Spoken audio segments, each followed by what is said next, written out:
Hello there, everybody. I think I have set everything up correctly. So let me know if my audio sounds good. And we are here to talk about some House of the Dragon Season 2. We've had 3 episodes since my last live stream. And the first one, we talked about episode 1 and 2. Those were kind of the fallout, like the lead up and the fallout of Blood and Cheese. Whereas this was kind of the fallout of Blood and Cheese's fallout and then the build up to Rook's Rest, and then some of the fallout from that. That's what we got in these last 3 episodes, as well as, of course, a lot of fun Daemon Harrenhal shenanigans. That is something that we really need to talk about. And thank you to Tracy for letting me know that the audio sounds good. Thank you to everyone who is in the chat. I see we got Rusty Shackleton down there, fellow content creator. I'm on taco streams with him a lot. He says he has COVID, so may have some brain fog comments. That's totally fine. Totally fine. Hello to everyone in the chat. Cool, Theory of Ice and Fire, everyone down there. A bunch of names that I recognize.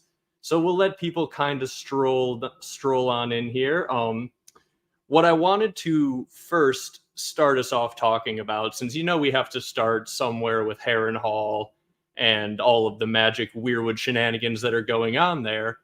A question that has been raised a couple times recently is Alys Rivers real? Like, is she there? Can other people see her? Or is she some sort of like weird figment of Daemon's imagination?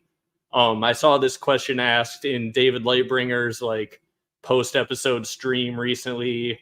I think Girl Nettles put out a video about it. I think Mira Reeds also put out a video about it, or maybe Mira talked about it in her like live stream. I saw Mira talk about it at some point. People have been talking about it, is the point. So the question has been asked, is Alys Rivers real? So what I did is I went back and I watched like all of the scenes where Alys Rivers was like, from the one where she was introduced to all of these scenes where she's talking to Daemon with other people around. And I was like watching the other people in the scenes to see how they're reacting. Like, are they looking at Alys Rivers? Are they looking like Daemon is being crazy right now and talking to himself? All in a quest to figure out what is going on with Alys Rivers. So that's where we're going to start. And we're starting with Alys Rivers' intro scene here. This is when Daemon has just walked in. He had his long sneaking scene. He's like waving his sword about. Oh wait, I can take off the banner that says the stream is starting soon because we've started. So Daemon is swinging his sword about. He walks in. He does the whole "I'm claiming this kingdom," and this is when Simon Strong is swearing fealty, and Alys just walks in from the side. And we see this guy in the background. I think it's one of Simon Strong's sons. And he is looking forward as she walks in. And then he looks at Alys. So he if you watch the scene, he very quickly looks over at Alys as she's walking in, as though she's a real person who is actually there. So it felt like, oh, well, dang, okay. So in her first intro scene, they react to her being there. So that is some pretty big points against like she's a figment of Daemon's imagination. But what's really interesting is he also then looks like he's scared of her. Like he looks over at her and he's like, oh shoot, it's her, and like looks down like, I'm not looking at you, I'm not making eye contact type of vibes. So I don't know what to make of like the original intro scene, right? Like I don't think that what we're supposed to take away is that no one else can see her. Because again, like, dude's looking forward, he looks over at her, like directly looks at her, which is not something you would do if you wanted to like have the big reveal later that only Daemon can see her. You would have this guy just look straight forward. That is, an easy thing to do there. But instead, he does like have a reaction to seeing her. So I do think that other people can see them or can see her. And here we see Daemon and her talking, and like there are other people walking around in this scene. This is the scene where she's bandaging up his hand, and there are other people like walking around, and they're not like looking like Daemon is talking to himself, which is, something that I was paying attention for because like he's having open conversations with Alys Rivers. And if he was talking to himself or some figment of his imagination, he would probably, have at least a person or two be like, what's up with the king? Why is he, talking to himself? But I didn't see any of that. So then the other weird reaction that we get is when Simon Strong walks in after Alys Rivers like makes the comment about Daemon's mother, and he walks in and she walks out, and he does look at her, but he looks at her in like a weird way, like he's like almost looking past her, but he's giving her a very weird look, and I don't know what to make of it, other than that he does seem to look at her. But that's not the crazy part. The crazy part of this scene that many people have talked about is she goes behind him. So like you can see her hair, like if you're looking at the screen there, you see her hair just over his shoulder. And then he walks there and she never comes out on the other side. And like you'd know how they would do this if you're like directing this. They have intentionally set this up, because I watched the scene closely a bunch of times, and she like walks and she has a place on the floor where she stops. The actress stops walking, and then the camera angle is just so that Simon Strong will walk in front of her, and then he kind of walks directly so that he's blocking her for like 3 of his steps in a row. And this would be a time for her to like recognize the cue when he says his line as he's walking these 3 steps, for her to just drop down out of view so that when he like continues to walk past, she's just not there anymore. So the point of all of that is to say that from looking at this, it looks like it's intentional. It looks like they very carefully planned the shot so that she disappears and doesn't show up on the other side. So that goes in the opposite direction of the people looking at her, right? Like, because if she's really there and these people are seeing her, then this wouldn't make sense. But if she isn't really there and people aren't seeing her, well, then her disappearing as she goes behind him is a pretty good like little buildup for a future reveal of that. So all of that to say, I don't actually know where I come down on this. So I'm going to look at some of the comments here and just see what everyone has said here. Oh, okay. So I did see Girl Nettles had a video out. I didn't get a chance to watch the whole thing. I watched the beginning of it, and then I got distracted by being like, oh wait, I want to go myself back and like watch her intro scene. And that's when I went down this whole big rabbit hole, is from seeing Girl Nettles talk about this mostly. But she altered the brightness and contrast, sharpness, etc. Walking off from the table, she starts going translucent from the bottom up before she vanishes. That is interesting. I will have to check out Girl Nettles' whole video on this. Add that to your watch list if you're watching here, the YouTube channel Girl Nettles. If you're interested in the mystery of whether or not Alys is actually there, she has a video about that. But as I said here, I don't know exactly what to make of all of this. I think it's most likely that Alys Rivers is actually there. And without like saying anything too spoilery, the other thing that does lean towards Alys Rivers probably being there is like she is talked about in the book as though she's like a historical figure.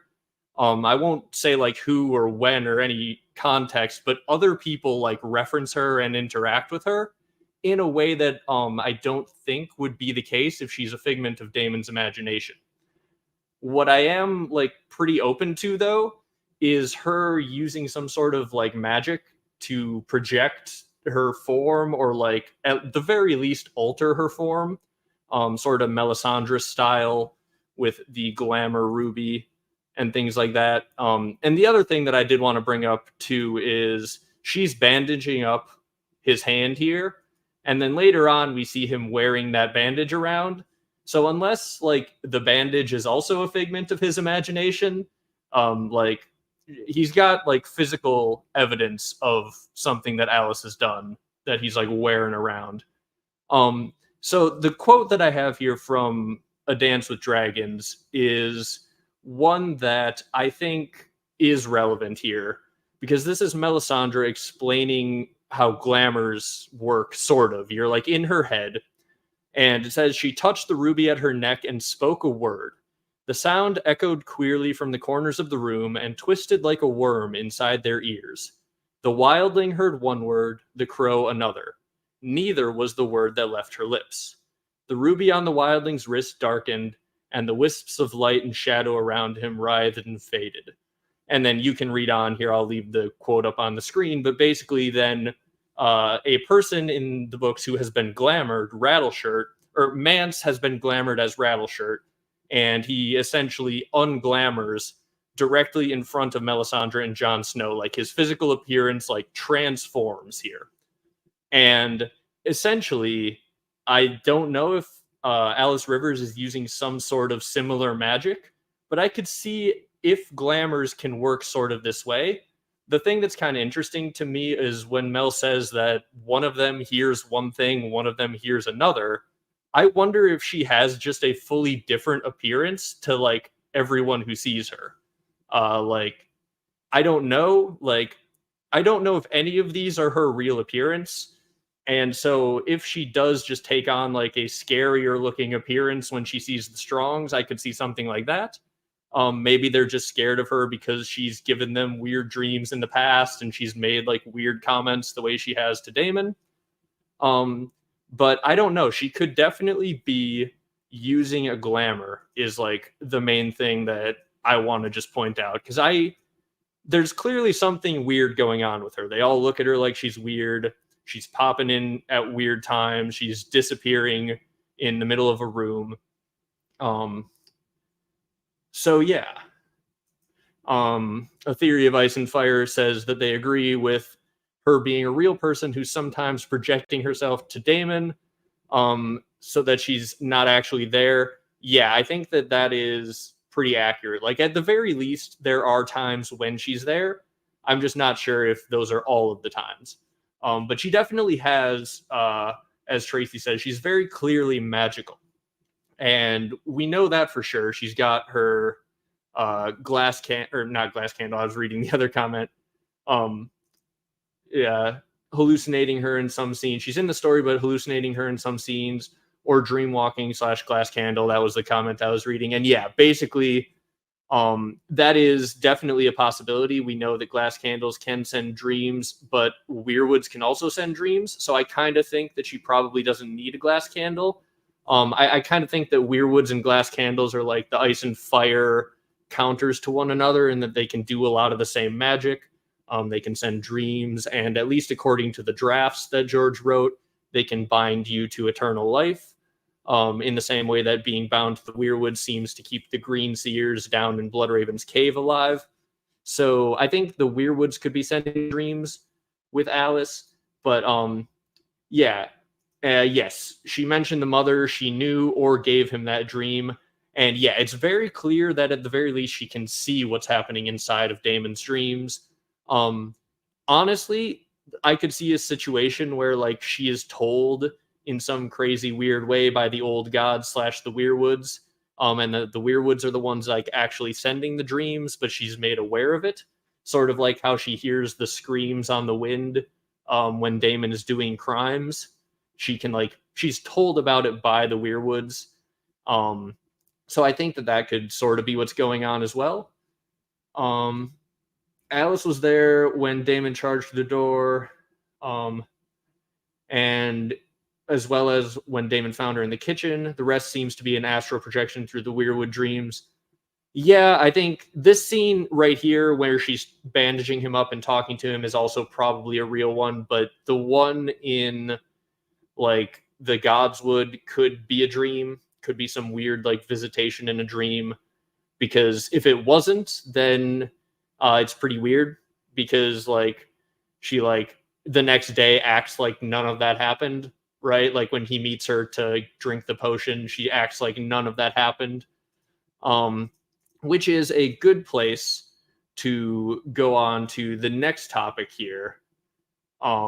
Because the next thing I wanted to talk about is, of course, that potion that Alys gives Daemon. You know, we got to talk about it. And I'm giving you the best little screenshot looks here at like what the potion actually is. And I'm curious what people think. Is this weirwood paste? David Lightbringer has also suggested it is like weirwood leaf tea, perhaps, which I think is also a very reasonable possibility. So on this image right here, you can kind of see what looks to be like a little bloody seed type thing by her thumb. So if this is weirwood paste with some like seeds and weirwood sap of some sort in there, that could be a hint to that. Like that's what that kind of looks like to me, is a bloody little like seed or like a kernel of some sort stuck to her hand.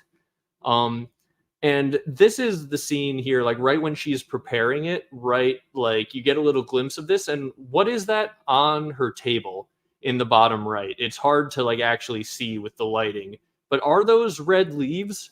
Like, is she like mashing up weirwood leaves into like some sort of like juicy paste tea type of a situation? I'm not sure. I could see it going either way.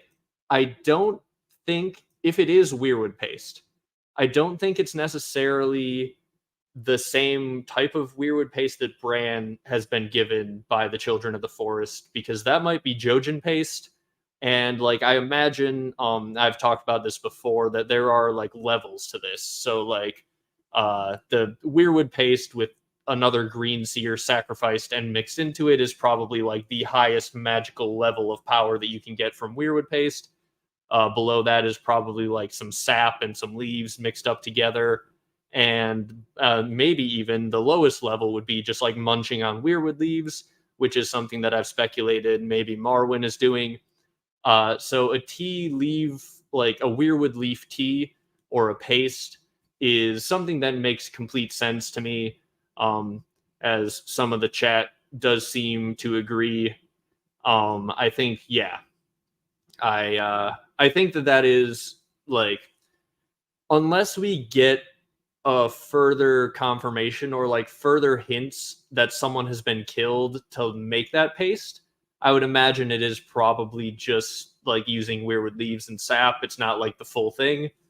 But yeah, that's kind of where I come down on it. But I don't know if it necessarily makes too big of a difference, because the main thing that happens is the important part, right? Which is he drinks this potion and then he like wakes up the next day in the middle of a meeting that's an important diplomatic meeting, and he's still having like trippy visions, which will go ahead a little bit. So he wakes up very confused in the meeting, and then he sees his ex-wife Lena.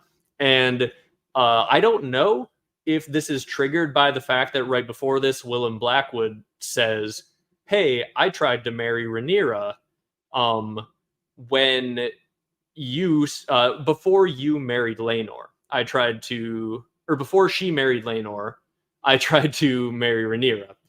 And then Daemon is obviously remembering, oh, hey, Laenor, Lena, remembering that period of his life, you know, when he was, because he introduced himself, or not introduced himself, but he first started like making a move on her at their wedding. So like it could be a situation where like he was literally triggered by the memory of like that time period in his life, and then he sees Lena walking over there serving the drink. And I don't know if I have the slide, but I don't. But she actually turns into the serving girl. So that could be another little hint towards what we talked about with Alys Rivers potentially like being there, but having a different appearance than what Daemon sees. Because there is a real person there pouring the drink, but it's not his dead wife. So yeah, I don't know. We got a super chat here. Thank you very much for the support from Son of the Mustard Tiger. How do you think the Thens play into your theories about the end of the story? That's an interesting question. So the Thens in the books are very different from the Thens in the show. the Thens in the show are like the worst of the wildlings. They're like eating people. They're more brutal than everybody else. They're like meaner than everybody else. Whereas the Thens in the books are more like civilized than everybody else. They have a Magnar, which is like their word for lord. And they basically, they're more Westerosi than most. And so I could see a situation where the Thens are sort of important in pointing out to everyone south of the wall that, like, hey, the big difference between the wildlings and us is that they're on the wrong side of the wall and that they live slightly differently. Like, they don't pay taxes. That's basically the difference, right? But then they could point to this one group of the wildlings, like the Thens, and be like, but look at them. They basically have a similar setup to what we have south of the wall. They have civilization, you could say. And so I think the Thens, I haven't thought super deeply about what their role could be. But I do think that in the whole, like, mixing the north and the south of the wall and showing that everyone's kind of just the same, it's just a matter of their circumstances, I think the Thens could be pretty useful towards that. But if I do come up with any like deeper Then-based theories, I will be sure to make a video about that at some point. So thank you very much for the super chat. But we're talking about Daemon's visions here, and I did skip ahead. This is, I'll pop myself out of here so you can read the full quote here. This is the quote about the weirwood paste when Bran eats it. So if you can compare to the images we were just looking at of Alys Rivers, what she was mixing up, and I'll show you that again here. I'll read the thing though. It's where is it that he describes it? Inside the paste inside was a white paste, thick and heavy, with dark red veins running through it. And then later he thinks that the red veins were only weirwood sap, he supposed, but the look of it made Bran feel ill. But in the torchlight, they looked remarkably like blood. He dipped the spoon into the paste and then hesitated. So yeah, basically he says it looks like blood, and there are a bunch of red veins in white paste. So looking back at Alys's hands when she's, mixing up the potion, licking her fingers clean, and looking at the paste, this looks like the red veiny part, right? Like, we don't have any white paste here, but it does look a lot like what Bran describes in terms of the other part of it. So again, this isn't like the full thing, I don't think. But I also don't know what the white part is in the weirwood paste. And honestly, given that the red part might be brains and blood, I don't want to speculate on what George R.R. Martin has in mind for a white bodily fluid that could be another part of this concoction. So we're going to move on from that. But basically, did Alys make weirwood paste for Daemon? I don't know. I think it's very possible, but it's also probably a little more likely that it was like some lower version of whatever this is, right? Just some leaves mixed in with some water and mashed up. But that is, I'll leave it up to you. That is the quote in the books that people talk about when they talk about the weirwood paste right there. And you can compare it to the images that we just looked at and make up your own mind. But yeah, some people in the chat do seem to be agreeing. And yeah, I do very much hope, Jackie, that is not what the Jojen part of the paste is. I did have that thought at one point about the weirwood paste, and I've kept it to myself for too long. Someone else needed to hear about it. The Pale Corpse Queen to Aemon's Night King, ruling the realm. The Harrenhal bending the greens through Alys's magic. It's hard to understand what the goal is.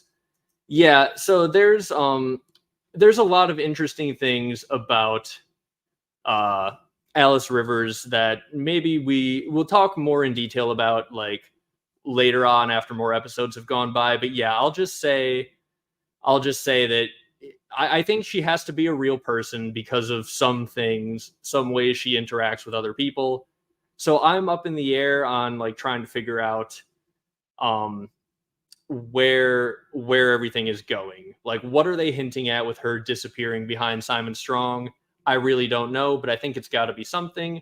I kind of hope selfishly that we get more like information about glamours and how those work, and like being able to actually see a glamour in the show would be really cool because we did get to see Melisandre be glamored in Game of Thrones, but they cut like the main really cool glamour plot line, which is the one that I showed you the quote from earlier, where Mance and Rattleshirt have their whole like glamour thing going on. That would have been really cool to see. It would be even cooler if we could see it in House of the Dragon and get like some actual really like in the weeds lore like about glamours, like if she drops some more knowledge or information about it when it was explained. But yeah, I don't know if that is on the table or not. I really hope it will be, but we'll have to see. So yeah, Daemon, the entire time he's been at Harrenhal, has just been having trippy visions. It's hard to tell at times whether he's awake or asleep. Usually you find out he's asleep when Millie Alcock shows up to like conveniently remind him that this is a dream, which is very nice of her. But then, yeah, he also, in addition to having dreams about his wife and his ex-wife, he has a dream about his mom. And this is the image that I have chosen to display that so that YouTube doesn't get mad at me. But he has a very dirty dream about his mom, which I don't know that like I have really much to say that hasn't already been said, but it does sort of point towards the whole like it's like doing weird trauma therapy on Daemon on some level. Like it's making him sort of face a bunch of these traumatic things that he didn't want to face in his real life, and that he's like distracted himself from by like doing rogue prince things and always just running off to the next dragon fight, the next tournament, the next war in the Stepstones. Whatever it is, a lot of it's all been a big distraction from a lot of his trauma. And Harrenhal is like, hey, we're gonna make you face all of that in very weird, creepy, sexual ways. And yeah, that's what's going on with that. Now, the other thing that's really interesting about it is how a lot of them keep like happening in the middle of important diplomatic meetings, almost like the castle itself is undermining Daemon's ability to use it to do war or to do anything.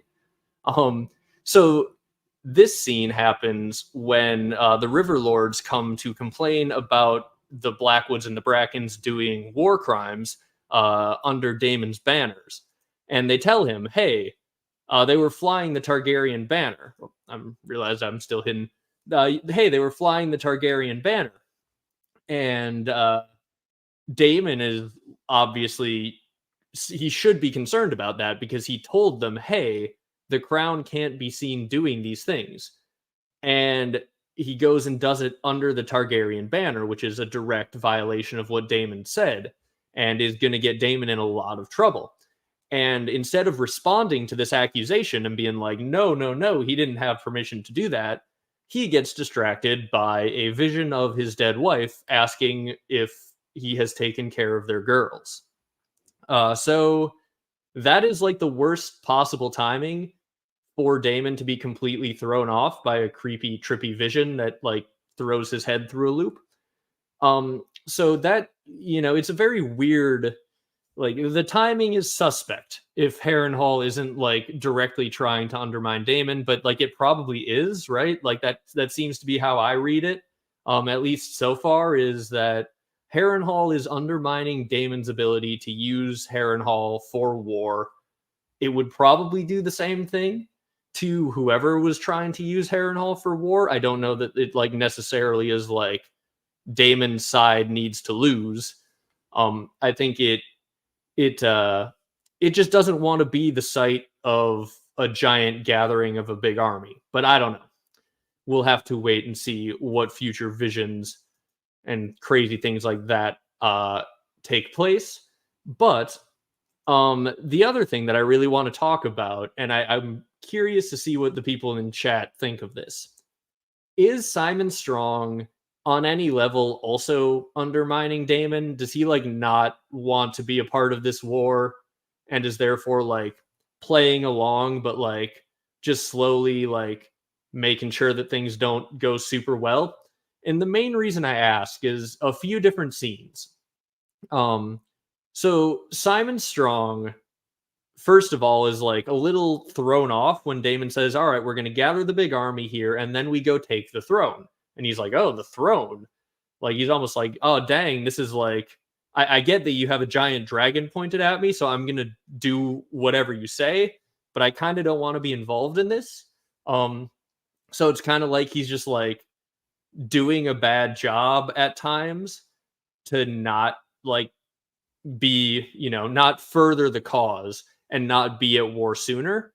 And the main reason I ask is because of this scene with Oscar Tully, where he like gets Daemon, gets him to talk to Oscar Tully, and he like Daemon is an asshole in this scene. Daemon sucks, telling him to kill his grandfather so that he can get his inheritance faster.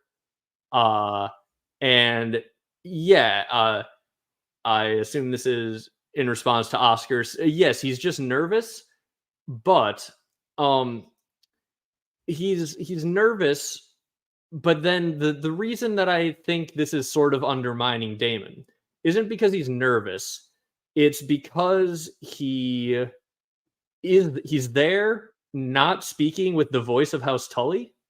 Like, okay, so if you're a feudal lord and your grandfather is bedridden and like can only eat a little bit of soup or whatever every day, and you get called away to someone who is raising the banners of your lands, and you show up and you're just like, what, you want me to make a decision? I am here as the future lord of the house. You expect me to make a decision? I can't believe you would expect me to speak for my grandsire while he's still alive. It's like, of course he did. That's why he called you here. It's the whole reason you're here. Why did you come if not to pledge your banners? If you can't like do anything, why are you here? So it's completely like a distraction, a waste of time, because it took days for this kid to ride here. Daemon finally gets his meeting that he's like asked for a while ago. It's not with the old guy, it's with this kid instead. And then the kid is just like, what do you want me to do? I can't do anything. I have no power. Oops. And then Daemon gets frustrated and leaves. And then this is what happens. Simon Strong walks over to this kid after Daemon is out of the room. They like linger. The shot lingers. And they show us Simon Strong giving him a little pat on the shoulder, like to say, good job. And he's obviously nervous, but he like gives this nervous look. And then like, it's like he gives him a pat, like, you did a good job there. This could just be because Simon saw he was obviously a young lord who's very nervous meeting the king for the first time. And like, that would make complete sense. And at that point, Simon Strong is just, tapping him on the shoulder, being like, hey, bud, good job. I know you messed up there with the titles at the beginning a little bit. Don't worry about it. You're going to be a great lord one day. It could just be a little reassuring pat. But it could also be a, hey, good job. You just played your role perfectly.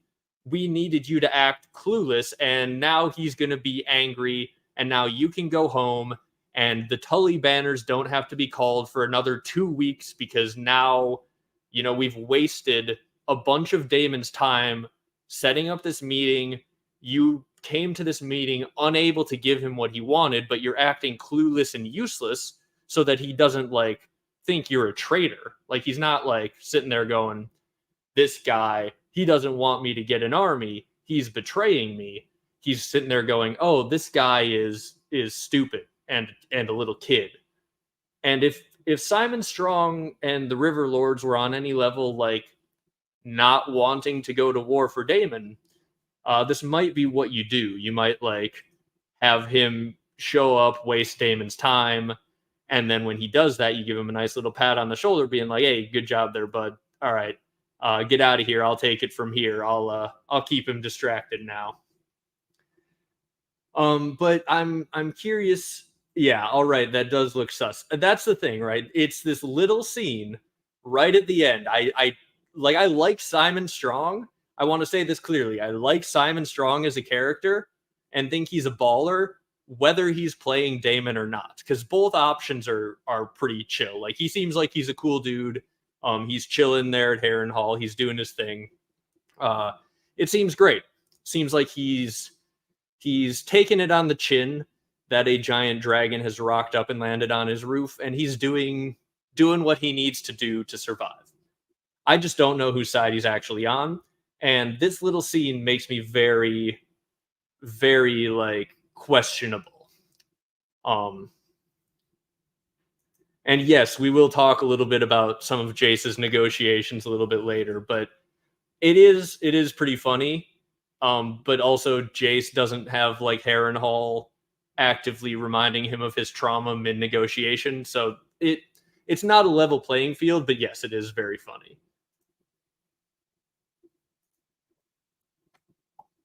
This is what's so interesting about it, is he could just be being a kindly old grandpa.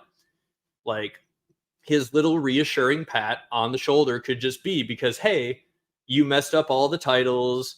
I know you were really nervous meeting the king. Don't worry about it. I'm like 60 and I messed up his title and he yelled at me over dinner like 3 times last night. It's fine. You're doing great. It could just be that. So I don't know. Like, I'm not here saying I'm calling it Simon is going to betray Daemon. But if he does, this is like one of the little hints at it. So do we have any more like big Harrenhal chat type stuff before we move on to a little bit of little Aegon chat?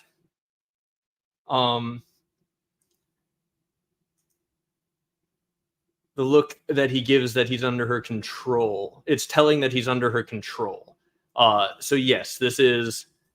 I have the look that you are bringing up here. We talked about it earlier. This.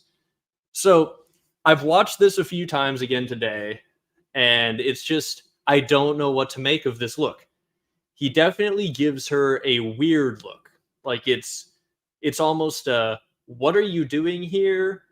Or like he's not happy to see her. But like he definitely like I don't know. I don't know if it says he's under her control. I'm trying to think if like I get that from it at all. It's more of like a level of concern. There's a level of concern about what she's up to that he seems to have, right? Yeah, he is terrified. That yes, that seems like it's probably closer to what it is. Like he seems like he's definitely scared of Alys on some level or another.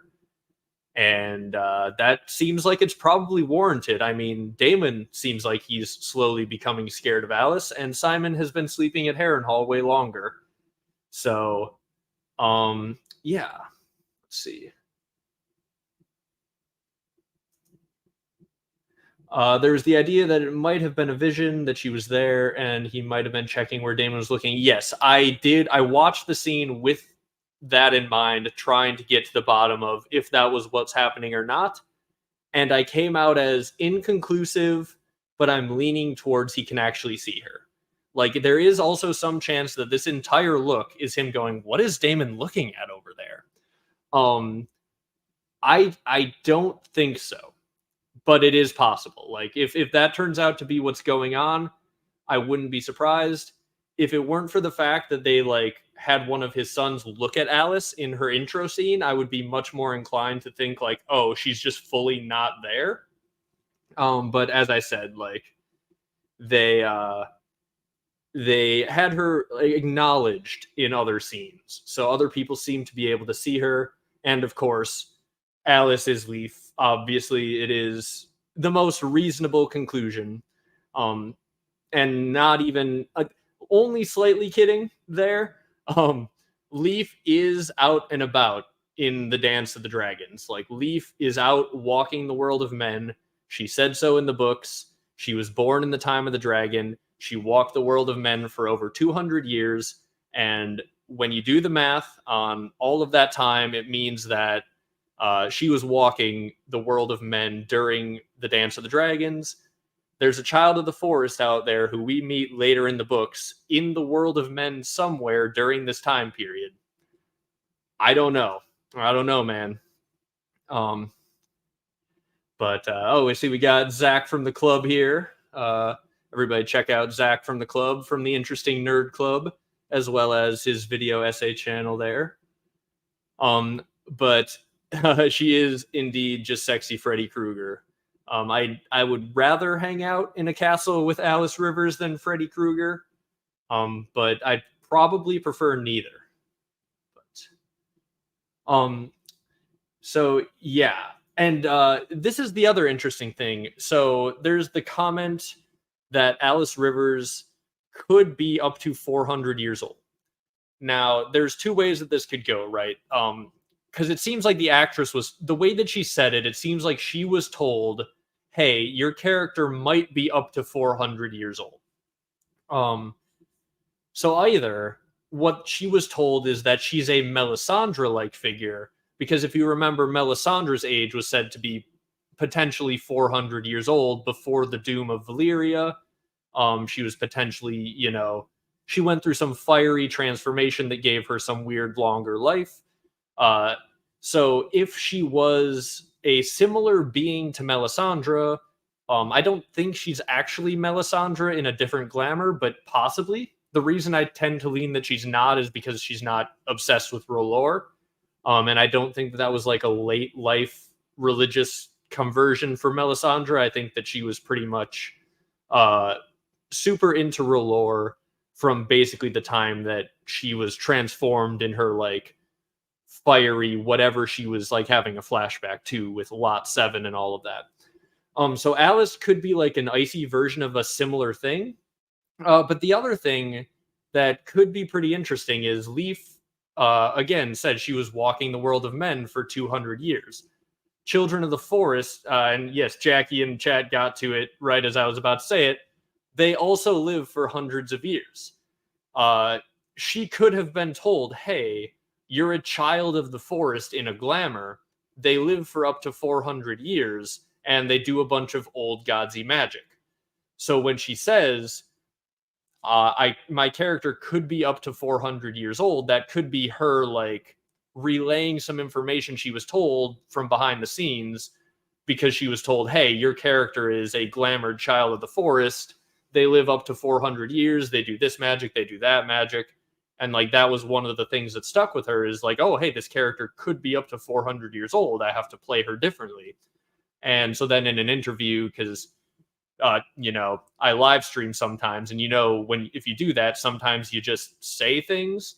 And so like that could just be like, if she's asked a question, like some information about her character, she's going, what can I say? What can I say that doesn't spoil too much? She might be up to 400 years old. I could see that being the case. So is she a child of the forest? I don't know. Is she a Melisandre-like figure? I don't really know. But if I had to guess, if I had to guess between one of those two, I would guess that she's a child of the forest in a Glamour. Because the old gods, that's just like the more likely of the options, in my opinion. I think Melisandre is a fiery version of that, but it is a bit different. And yeah, the Ghost of Highheart, I saw it brought up here in chat. Alys could be the Ghost of Highheart. Yes, I think the Ghost of Highheart is like probably the most strongly coded like character in all of the lore that is a child of the forest in a Glamour, most likely. She is said to be a child of the forest by Jenny of Oldstones, who brings her to court. So, like, the one person who knows her the best is like, hey, this is a child of the forest. She's like 3 feet tall and old and wrinkly, and everyone's just like, nah, she's not a child of the forest, silly Jenny. What are you talking about? And then, like, what is it? 20 plus however many years later, she's still an old, wrinkled woman living out in the middle of the woods now. Like, that's some child of the foresty shenanigans from the Ghost of High Heart. So yeah, she could definitely be like, there's this weird thing where they live for like 400 years. So, like, if Leaf was out there walking around using glamours for 200 years, she could be a bunch of different people throughout the timeline. And that goes for any other child of the forest as well. And yes, we did talk a little bit about the idea that Marwyn is potentially eating weirwood leaves, and potentially that is what she fed Daemon in the potion as well. There are potentially red leaves being mashed into like some sort of tea or some sort of like lower dosage weirwood paste. Yeah, well, full chat about that at the beginning of the stream if you want to go back and catch it. But it is now, I think, probably a good time to move on to talking about Aegon and Team Green. And the main thing that I wanted to talk about with Aegon is mainly just how bad his parenting was, and how like the cycle of bad parenting is just rolling through House Hightower from Otto to Alicent, and it is now come to a head when Alicent and Otto's like terrible preparation of Aegon to ascend to his throne is a situation that has led him to not a good end. We'll get there. So the scene that I took some images from is right after Aegon is basically just disrespected by his entire council. Aemond and Criston Cole are planning the war without him. None of his advisors care. Like, none of his advisors ask his opinion on anything. When he gets mad at them and leaves the room, they just like look, and then they immediately just go back to having the exact same conversation they were just having in the same tone, basically just fully like making it obvious that we don't care. We don't care if you're here or not. And yeah, this is the kind of the thing. They did not try to prepare Aegon at all for the throne. Otto Hightower knew that he was planning a coup. He has known the entire time that this kid has been alive that he is going to try and put him on the throne. And yes, Tom Glencarny, right? He is killing it as Aegon. He has made Aegon like one of my favorite characters this season. He's been absolutely phenomenal. Like, the comedic delivery of all of his lines, amazing. That's one of the reasons I'm incredibly sad that what happened to him at Rook's Rest happened, because we're probably done getting frat boy Aegon as king for a little while at the very least. So yeah, basically this is what I wanted to get to, is they don't prepare him to be the king. They all look at him like he's a giant screw up. And so if they look at him like he's a giant screw up, and therefore instead of talking to him about these issues, we see a bunch of scenes. I'll skip ahead a little bit here. Yeah. We see a bunch of scenes where like Otto and Alicent are meeting without Aegon. They're talking about Aegon and about how much of a problem it is that Aegon doesn't know what he's doing. So rather than talking to Aegon about how it's a problem that he doesn't know what he's doing, and then preparing him in private so that he can look good in front of his council and in front of his subjects, what does Otto Hightower do, and Alicent as well? Well, they wait until he gets out in front of a bunch of people doing petitions to explain how freaking taxes work. They send him out there so unprepared to be the king that he's just out there trying to be a good king. He's trying to do what's right. He's trying to do what's the best for his people. And this guy comes up and he's just like, hey, you took a bunch of my sheep as taxes, and I kind of needed those, and now I might not have enough sheep for the winter. And he's just like, oh my god, man, we gotta get you your sheep back. That sounds terrible. I will make your sheep whole. And then Otto is just like, oh my god, if only there was someone who was training this kid, who was preparing for this, that could have taught him how taxes work. Alas, there was no one in a position to teach this kid how taxes work, so I guess I have to do it now. I have to do it in front of everyone and make him look stupid and do it at the last minute. It's like, no, bud, you could have done this. You could have had this conversation with him and a million other conversations with him at any point in time.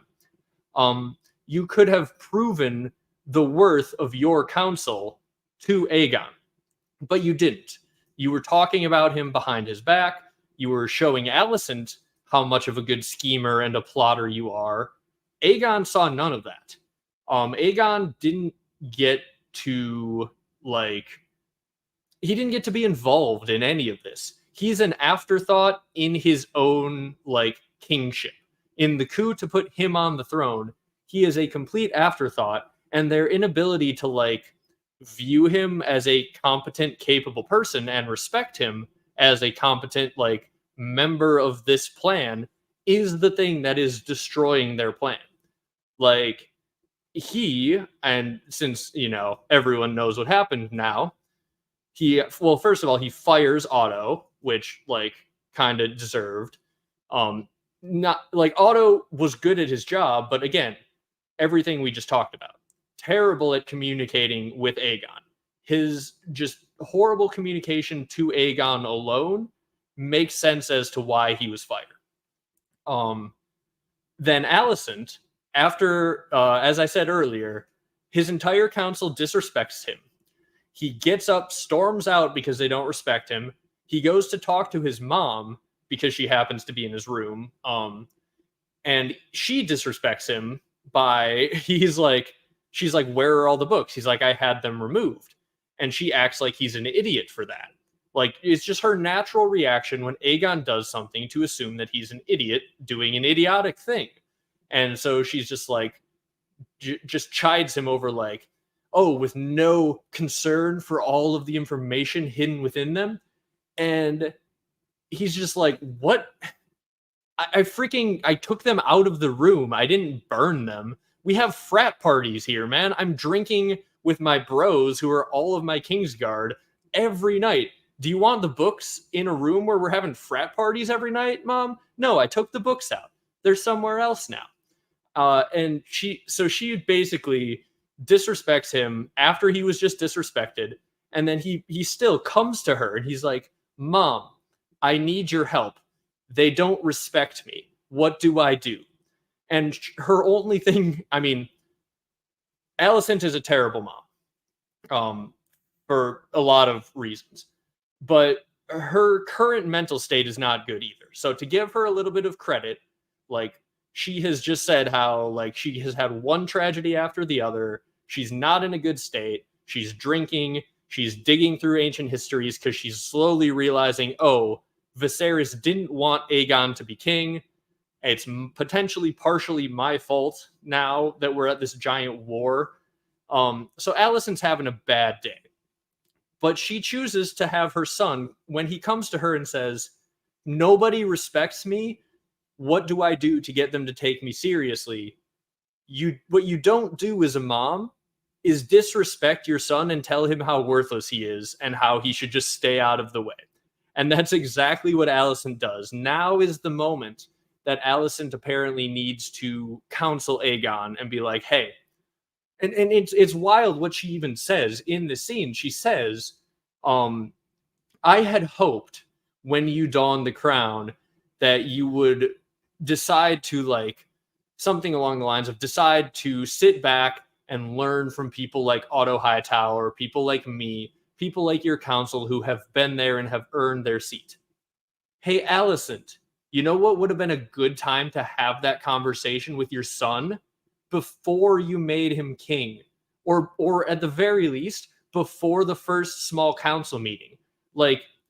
There was a time where there was like the whole big coronation, and you could have had one-on-ones with Aegon. Like, I get it that he was jerking it out the window, and he was doing even worse things when he wasn't doing that. As a teenager, he was the worst. Teenage boys in general are the worst. I understand why Alicent and Otto viewed Aegon as a bit of a screw up. But the options are, if he's a screw up, don't do a coup to put him on the throne. But if you're going to do a coup to put him on the throne, well, then you damn well better prepare him and like treat him as though he is capable of rising to this occasion. Because if you don't treat him as though he's capable of rising to this occasion, well, then what's going to happen? Exactly what we see happen. He tries to step up. He tries to be a good king. He tries to rise to the occasion, but he's completely unprepared to do it. He's never been taught what he needs to do to be a good king or to step up to this position he's been put in. And he's constantly undermined by his entire council, by Otto, by Alicent. And then he comes to her being like, hey, damn, Mom, what do I do? And she's just like, you should be listening to me, actually, is what you should do. And the first thing I put here is just the look. This is what he says. He's like, what do you want me to do? Literally, just tell me what you want me to do then, Mom. And it's like, okay, Alicent, you had hoped that he would ask for counsel.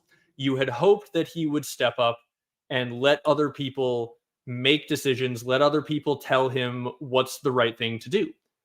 He has tried his best to be a good king, constantly been undermined, and now he's like finally broken down, and he's come to you, and you've broken him down further to the point where he says, fine, what do you want me to do? What is your advice, Mom? Just tell me what to do. And what she says to him is, do nothing. She tells him after he is finally broken down, like to the most basic of levels, and she could like get through to him and like actually give him some constructive advice right now. Instead, she takes a shot at him and tells him how worthless he is. Just like, okay, that is the moment where like the cycle of bad parenting, where she was parented terribly by Otto and was treated like a political pawn, and like nothing she thought of mattered. None of her opinions mattered. She just had to do nothing, do exactly what she was told. She takes all of that out on her son at the worst possible time. And she's probably been taking it out on her son, you know, the whole time that she's been his mother. And yes, as some people are mentioning in the chat here, she is very drunk when this happens. So like, this is bad timing across the board, fully acknowledged. But this is like the worst mothering that she could possibly do in this moment. Like, of all of the things to be doing in this moment, that ain't it. And so Alicent basically breaks Aegon because of terrible parenting and a cycle of terrible parenting that goes back for generations. So then I guess we'll show. I did also include this. Do you have a wiser strategy, my king? And this just goes to continue to show how nobody is respecting him. They're all just having these conversations without him. And that causes him to get very depressed, and he decides to do some drunken dragoning. And of course, we all have to have our public service announcement. Do not drink and dragon. It is not okay. It is never okay. Have someone else drive your dragon if you have had too much to drink. But Aegon doesn't care. He ain't in that mood. He wants to go hang out with the one person or one thing who loves him, his big fiery dragon. And so he gets a bit drunk, gets a bit depressed, hops on that bad boy, and flies out of there. And I will try to catch up a little bit here on chat as well. I know I've been missing some good chat. I've been seeing it go on there over in the corner, but I just wanted to get through my whole little spiel on how terrible parents Otto and Alicent were before I dove into the chat too much. But yeah, a lot of people, yeah, she was just like, you deserve it. Yep. Dysfunctional emotions, taking it out. Yes. Tired of her kid's crap and she's gonna take it out on Aegon. Yeah, that's the thing, is like it's not like he doesn't deserve criticism for a lot of the things that he's done. It's just like the case of like everyone deserves criticism for things that they've done, especially like young people. Like no one gets through their teenage years without doing really regrettable things, pretty much. So you have to reach a point when you're parenting this kid who you have made king, that you have to be like, hey, I get it. You were young and dumb when you were young and dumb. Now you need to be an adult. Like, we need to have an adult chat right now. The chat where Otto and Alicent are sitting there alone having an adult chat about how much of a problem Aegon is, or like what to do about Aegon. He should have been in that chat. Uh, they should have like given him that opportunity to step up to the plate. They didn't, and yeah, this is what the results are. A man baby leader who doesn't understand taxation is horrible to women and violated the peaceful transfer of power. Pff, unrealistic. Yeah, would never happen. And speaking of unrealistic story beats, this is actually one of the points that I wanted to make with this like whole arc here.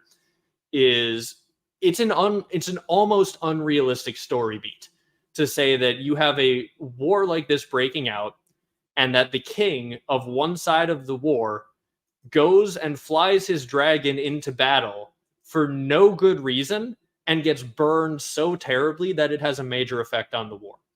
If you were like detached from the entire story and you were just like listing a bunch of events, the king riding into battle for no reason and getting absolutely freaking destroyed, is something that feels cheap and out of nowhere. Like, it's hard to explain that. Like, oh, why in this moment did they do that? It makes no strategic sense, doesn't make whatever, it makes no sense from a war perspective. But the way that they built this up is so good because it's just a complete character moment, right? You need a really compelling explanation for Aegon to fly his dragon into a war scene where he isn't needed, shouldn't be, and get roasted. And so what they did is they created this cycle of bad. Well, they didn't create it; it was part of the thing. But they demonstrated this cycle of bad parenting, and they expertly had it build up and build up from scenes all through season one, more on display in season two, where all of a sudden it is completely understandable. It completely comes to a head, and you're like, yep, I fully get exactly why he got on the back of that dragon, exactly why he drove into battle drunken, had no plan, all of that. It makes perfect sense.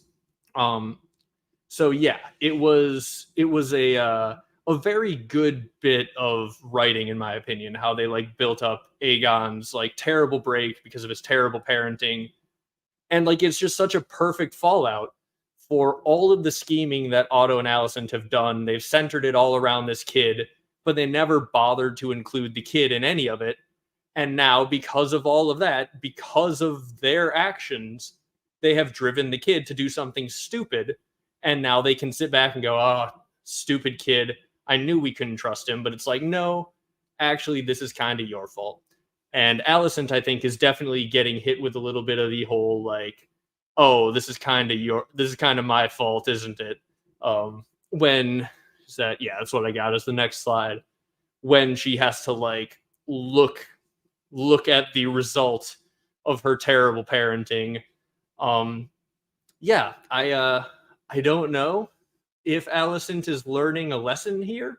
If this is like her like looking and being like, oh shoot, I messed up here, or if she's just like, this makes our political situation worse. This is a big mess that has just gotten way bigger. Or if she's just like, if it's just full on mom instincts taking over, and she's just like, oh, my baby boy. I don't know. I don't know what she's going through. I am not a mother.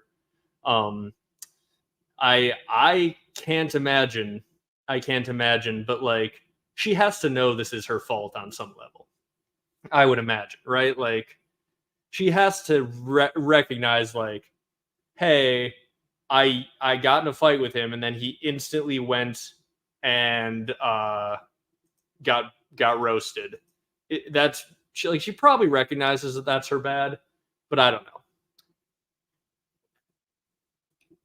So the next scene then that I wanted to talk about is Alicent's like denial of power, basically. This is a great scene because this is after Rook's Rest. They've seen what the dragons can do. Aegon needs a regent, and Aemond is like gonna step up to the plate. He's gonna be like, "Yep, I'm gonna do that." And Alicent is like, "Hey, actually, I've done this job for like a decade plus at this point, and I made him out of my body. So I think I'm a little bit more experienced in life and in this than he is, and everyone else at the table." Many of whom, by the way, are only there because of Alicent. Kristen Cole was about to like seppuku until Alicent saved him. And also, he is doing the sexy time with Alicent, so none of that helps her. Larys Strong, who is in a position of more power than he would probably otherwise have, right? Like, is that a fair thing to say?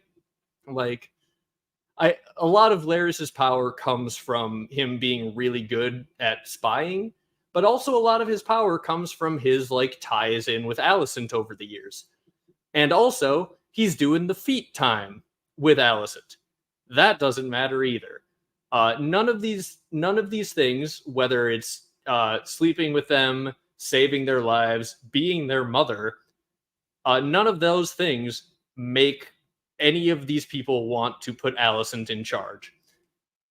And that is, like, first of all, obviously a bunch of sexism is going on there. But on another level, it's also like, I don't know if I have.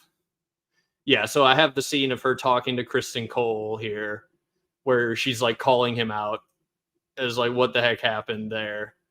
And yeah, he basically just says a bunch of people freaking burned alive right in front of me. I'm scared of dragons. We need a dragon rider in charge. But she basically is just like, hey, what about all of that stuff we do at nighttime, though? Like, does that have no effect on any of it? Does your loyalty flee the sunlight like a moth? And he's just like, look, I really enjoy your boobs and stuff, but I don't want to make you the president. Actually, I don't want you to be acting president right now. We have a war going on. I have PTSD. I'm not even really horny anymore. This is a lot. I don't want you to be president. And that's fair. It is sexism, but also you shouldn't make someone the acting president because they're sleeping with you or because they've shown you their feet over the years. So, on one level, when Alicent is very upset with Crispy Cole, and when she is traumatized right here at the entire like everything that she is like sort of tried to build up just sort of collapsing in a terrible lost election to her son, she's got a right to be a little upset with all of these people, but at the same time, man, like, you do not deserve to be named the acting like leader of a nation because you were nice to other people who get to make that decision. And I'm not saying that these people are making good decisions about who they are putting in charge anyway, but like it is very funny on Alicent's part where she's just like kind of expecting that. Like, oh, like, I don't know, maybe that's not fair. Maybe she's not expecting it, but I think she kind of is, right? Like, she's expecting because they're sleeping together. At least Kristen Cole will support me. And it's like, you know, that's not really what this is about right now. This is about dragons. And he He's just more recently seen a dragon destroy a bunch of people. So that's the way he goes. Yeah, I just think that whole thing is very interesting. Would Otto have been named Regent if he was still the Hand at that point? Yes, I think pretty much everyone would have. The thing is, Otto might have sided with Alicent at this point, because if he's Hand of the King, he could have just been like, hey, let's get Alicent on here too. Me and her are usually in lockstep, and then suddenly they have like two voices instead of one, and then they can continue to have all of their little chats on the side. But yeah, I think Otto would have probably been like the pretty obvious choice to make him the regent if he was around for all of this.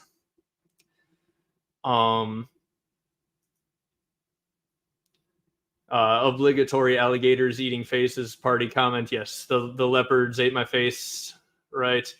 But yeah. Oh yeah, and then yes, this is also a funny. So I took this not as her being a hypocrite. I took this as her like saying we're broken up. So when he says, I spared you, what we have to do now is terrible. Do you really want to preside over that? Making a good point also, by the way. Like, I don't like Criston Cole, but he's not making bad points at times in this scene. And he says, is that who you are, Alicent?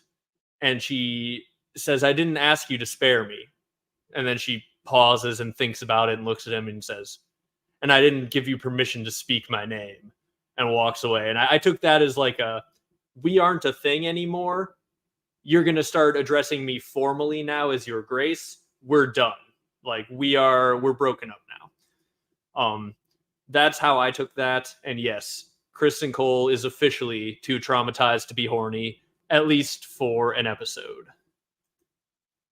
And she doesn't even know who he is anymore. This is her look when she realizes that dragons broke his horniness. She's just like, shoot. What use are you to me now? You won't make me president. You don't even seem like you're super interested in sleeping with me right now. I don't know if I want to sleep with you after you didn't make me president. I think we're done, man. I think we're done here. And that, I don't know if it's the last chapter in Alicent Criston Cole, but I do know that you should slap that subscribe button. I have the meme. I thought I had the meme in my last stream slideshow. I have the meme now. It's Criston Cole and Alicent, and that is you about to slap that subscribe button, and then who knows what happens after that. You get to find out once you slap the subscribe button. But okay. So the other thing that I did want to bring up, this is like partially a joke, but not really. Alicent here, when she's being all depressed about Viserys and like looking through all the histories and like wondering about Aegon's dream, she is holding the little toy dragon from Viserys's playset. I think this is probably the dragon that she had repaired. It looks like it, right? Like it looks like the broken wing has been repaired. So this is the dragon that she had fixed for Viserys. And then a maester knocks on the door. The Grand Maester knocks on the door, and Alicent drops it and breaks it. So, is that a little hint that the maesters are actually anti-dragon and using the High Towers as a means to destroy the dragons? Because the High Tower is holding a dragon, the maester knocks on the door, and the High Tower accidentally drops and destroys the dragon. It's kind of like, it's a bit of a metaphor for what's going on right now, right? Like, it's not wrong. It's not a metaphor for what exactly is happening at this very moment. So yeah, this little scene was like one of those things that I really, really like. The fact that it happens to be the maester who's knocking on the door, Alicent drops the dragon. It's great. And some people seem to agree down there in the chat. It could also be foreshadowing to the fact that we are about to see some dragons die. And this is an interesting one. Like, do the High Towers control the Maesters, or do the Maesters control the High Towers? I don't know that I have like a firm opinion on that. I could definitely see the High Towers like telling a lot of the Maesters what to do, but like, yeah, I don't know. Maybe like the highest levels of the High Towers also want dragons gone, but like, I don't think Alicent is in on any anti-dragon conspiracy. Her children all ride dragons. So like, I think she would kind of like for the dragons to continue. And it seems like the High Towers are being tricked into breaking the dragons, both literally and potentially like metaphorically, based on this little guy here. Okay, so this is another interesting thing that I wanted to talk about. We will like I haven't dove deeply into it. I'll bring myself back here. I haven't dove deeply into the Maester like conspiracy lately, so I won't go. We won't go on like a huge big tangent right now as to like all of the ins and outs of are the Maesters trying to destroy the dragons or not. But I just thought like that scene definitely feels like it's a little hint if you were inclined to lean in that direction. But okay, so the thing that I wanted to talk about that is also pretty interesting and kind of funny is how like everywhere Jace rocks up, basically besides the north, they're just like, all right, number one thing, we need protection against Vhagar. And it's like, yep, that tracks. The phrase, the veil, they're just like, hey, actually, we're terrified of Vhagar. What can you do about that? Can you send us a dragon to guard against Vhagar? And then they're just like, and they have to say yes, right? But like, the reality of the situation is that no one on the Blacks can promise protection against Vhagar. Vhagar is the biggest dragon. What could they promise the phrase that could guarantee them protection against Vhagar? Freaking nothing. They basically promised that, oh hey, if Vhagar shows up at the Twins, me and my uncle Daemon are gonna like swoop on in here and kill Vhagar so that he doesn't burn the Twins. It's like hell you would. Like, if Vhagar shows up at a random castle of one of your bannermen, you aren't going to be able to do anything about it. Granted, they did just try to do that at Rook's Rest and kind of proved the point. Like, Vhagar showed up at a castle and they couldn't do anything about it. They sent their biggest dragon. So like, he's kind of making a false promise to the phrase here. Like, and everyone else who wants protection from Vhagar, like, they don't have the ability to do that, but they have to make the promise anyway. That's kind of the thing that I talked about in my video this week of like all of these promises that you just kind of have to make if you want to try to win the war. So whether they're true or not it becomes less relevant when your life is on the line and you only have the option to make the promise. So yeah, I just think it's kind of funny how everyone is like, "Oh man, need some protection from Vhagar," and he's just like, "Yep, we'll give you that," and then he has to just go home and be like, "I told him we'd protect them from Vhagar. I don't know how we're gonna do that." And Rhaenyra's like, "Okay, let's think. We need to protect the Vale.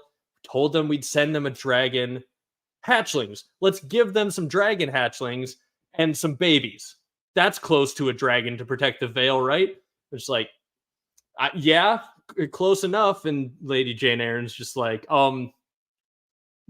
dragons you sent are smaller than my hunting hounds. What do we do if Vhagar shows up? And Rhaenyra's just like, I don't know, man. I don't know what we're gonna do. It's a funny dynamic. There's not really much that anyone can do. They do have, yes. So they do have Daemon. It's not a complete lie that like there is some protection from Vhagar. But like, is Daemon gonna show up to stop Vhagar from burning the Twins, for example? Like unironically sending Rhaenyra's children to the Vale, and sending like future heirs to the Vale is actually probably like as good a protection as you could give them, because like that would imply like, oh, hey, Daemon and Rhaenyra have children here. We'll come protect them if Vhagar shows up at the Eyrie. Like, we're not going to let the Eyrie be taken by Vhagar. So, like, Jane Eyre is getting a little bit of like, hey, we're going to come protect you, obviously. But the twins, it's just like, who are, how, like, once the Northern Army crosses the twins, if Vhagar showed up at the twins, you really think that they're going to lift a finger and, like, potentially ride into a Vhagar ambush with their other dragons to try protect the twins? I don't think so. And yes, if they had people riding some of these other wild dragons, they would be in a better position. So that is obviously what they talk about at the end. I don't have a slide of the last scene, but the last scene of the most recent episode is them talking about how, hey, we've got some other dragons, and the show has been building up some of these other characters who have some Targaryen heritage, to kind of show us that, hey, there are some amongst the small folk who claim to be descended from Targaryens. So, yeah, it's going to be really interesting to see how they try to handle that going forward. But yeah, they do definitely have a big Vhagar problem, and some of these other wild dragons could definitely help solve that. And yeah, why would they trust Daemon? And the phrase call that out. The phrase say to Jace, like, and so Daemon has agreed that if Vhagar shows up, he's gonna come and, protect us. And Jace is just like, he'll do as he's commanded by his queen, who doesn't know I'm here and hasn't signed off on any of this, actually. But it's one of those negotiations where the Freys just have to look at each other like, well, we don't have a freaking choice. He's got a dragon staring us, like, it's right over there. You can see it. Yeah, we're having dinner on the bridge. There's a freaking dragon, like, over his shoulder in the distance watching us. So they don't have a choice. They just kind of have to let it happen. But I would bet if Vhagar rocks up, the Freys are just going to be like, hey, we're on your side now because you've got the dragon pointed at us. That's what I would do. That's what, like, any reasonable person would do. Whichever dragon happens to show up, that's who you swear your fealty to at that moment. It's not a good situation to be in, is the long and short of it. You don't want to be anywhere near Westeros when this is all kicking off. It's not going to be a good time for you.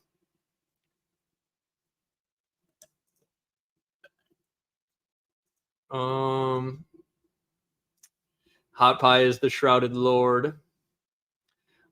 Yes, I was gonna read the beginning of that other comment there too. I won't read the last little bit because there is some other stuff.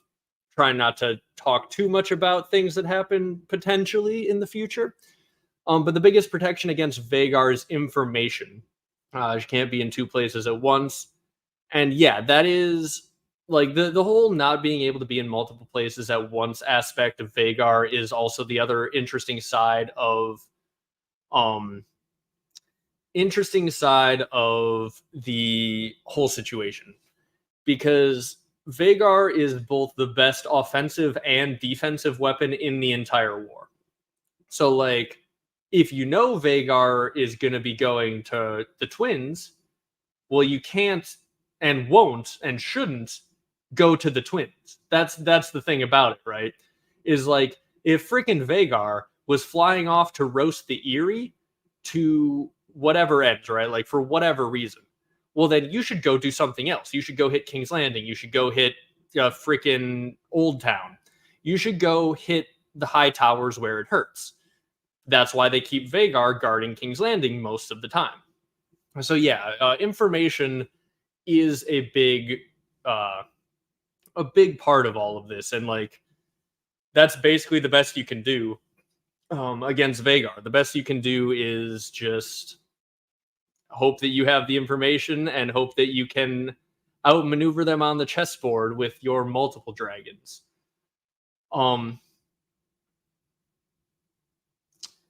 Yeah, this is the other side of it, right? So yeah, she did give them a bunch of very valuable pieces, which sort of implies that she would come protect them. The reason that Lady Jane Eyre is unlikely to do that is because she is a relative of Rhaenyra through her mother, so not a relative of Aegon, Aemond, or Helena. So she is like one of the people. The Vale, in particular, is one of the factions that should very much be on Rhaenyra's side, and I think that's kind of why Rhaenyra trusts her. But I don't think that there is any real worry in Rhaenyra's mind that she's going to side with her. But like at the same time, if Vhagar showed up, what else is she going to do, right? Like, I don't think she would literally like plan to like turn them over and like be like, oh, yep, here you go. Of course, we're on your side now. But like, she can't really protect them. But I did. Shots of the twins were pretty amazing, I thought. And yes, I did want to just take a moment to like, these are the last few slides I have on the stream, actually. We can talk about whatever else for a little bit longer. But I just also want to take a moment to appreciate like how great some of the shots of some of the castles we're getting this season are. Like we're getting our fill for us nerds who like all of these really cool locations in Westeros. They're absolutely giving us some cool views of them, and I appreciate that. So I've got a few of them here to chat about. We've got the twins, we've got Harrenhal and the Isle of Faces. We've got Storm's End. Of course, this will be an iconic shot of Storm's End from here on out. This is a great shot. And then of course we got the Wall. Like all of these are so good. I'm very glad. Like if nothing else, like it's just great that we're getting content that's set in like all of these different locations in Westeros and has like all of these like different places we could visit, because we're going to get to see a bunch of cool shots like this. And yeah, for future like desktop backgrounds and things like that, this show is absolutely delivering. So let's see. Gonna scroll through some chat here. If anyone has like any other major things that we want to discuss, definitely let me know. I have hit slide 69 of 69 on my thing. I kind of threw all these together as just like a rough guideline of some things I wanted to talk about. And then I was like thinking like, what else can I add? What else is there that I really need to talk about just last minute? And then I realized I'm at slide like 68. I'm like, well, throw in one more slide somewhere in the middle and we'll call it good. But nice indeed. Slide 69 is of the Wall. Any thoughts on Daenerys' dream to bring the Targs to Westeros being planned by the children? If so, why not have other Valyrians come over too with bigger dragons? This is a good question. So I think that it is very likely. So this kind of gets into like the full, like what I think is going on with the old gods and the old ways and like what I think is gonna happen at the end of the story.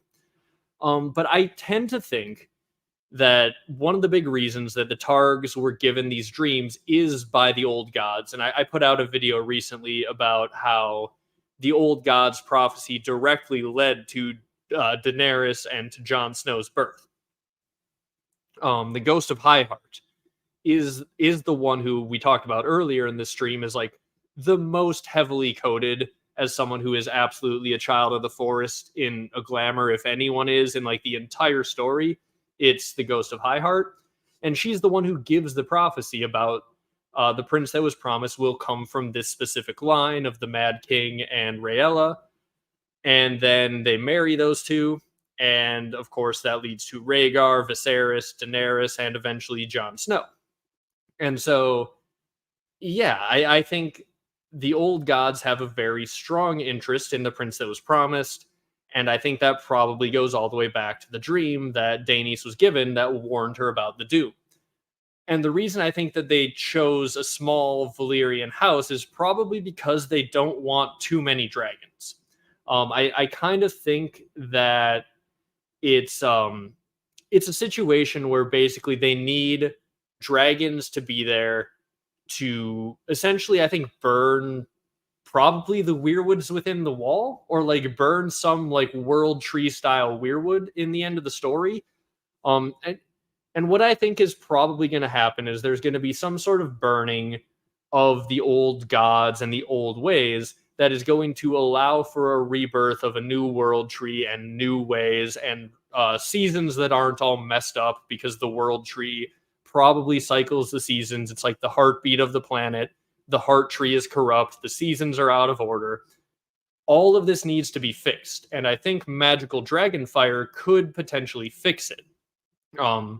In Elden Ring, there's a giant magical world tree that is corrupted, and the world order of magic like runs through this giant tree.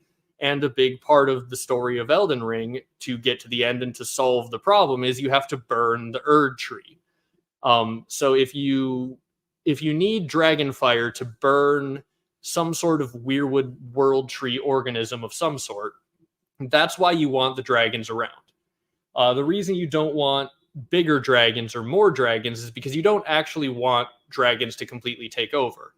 I don't think it's an accident that we've also seen, I don't know how much the old gods caused the dance, but like it would make sense then that the old gods would wipe out the dragons on some level if they could, like cause infighting, cause whatever, so that you only have a few dragons left. So Daenerys and her dragons are like the last gasp of the fiery magic that you need. And then when the dragons destroy the world tree, when fire burns ice, like the two are both meeting their end sort of together. You don't have like fire completely overwhelming ice and destroying it, and then when the world tree is destroyed, suddenly there's 1,000 dragons who dominate the world for the next 10,000 years. Instead, I think there's a decent chance that Daenerys's dragons may die. She may be down to her last one, kind of like in the show, and instead of burning the Iron Throne, it might be involving burning some sort of magical world tree style weirwood.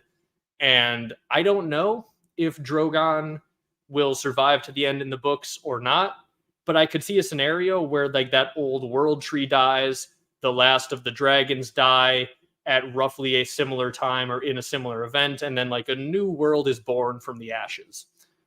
So that's a big long, like that's like a little spiel, a little taster of a video that I've been trying to get together at some point about like how exactly I think this whole big thing is going to end. But yeah, basically I think to answer this question, I think a big reason that they have planned on doing all of this is because they need like a controlled destruction of the old ways. And I think they're setting up the dragons and manipulating people through dreams to get them into the exact right position for that.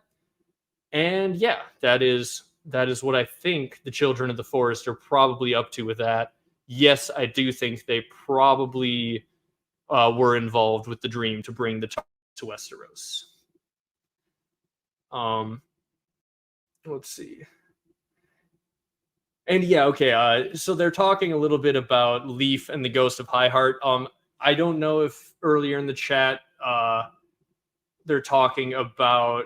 Yeah, okay. It's the Ghost of Highheart and Leaf. I actually don't think that they're the same person. Bring myself back there. So I kind of agree with Jackie here.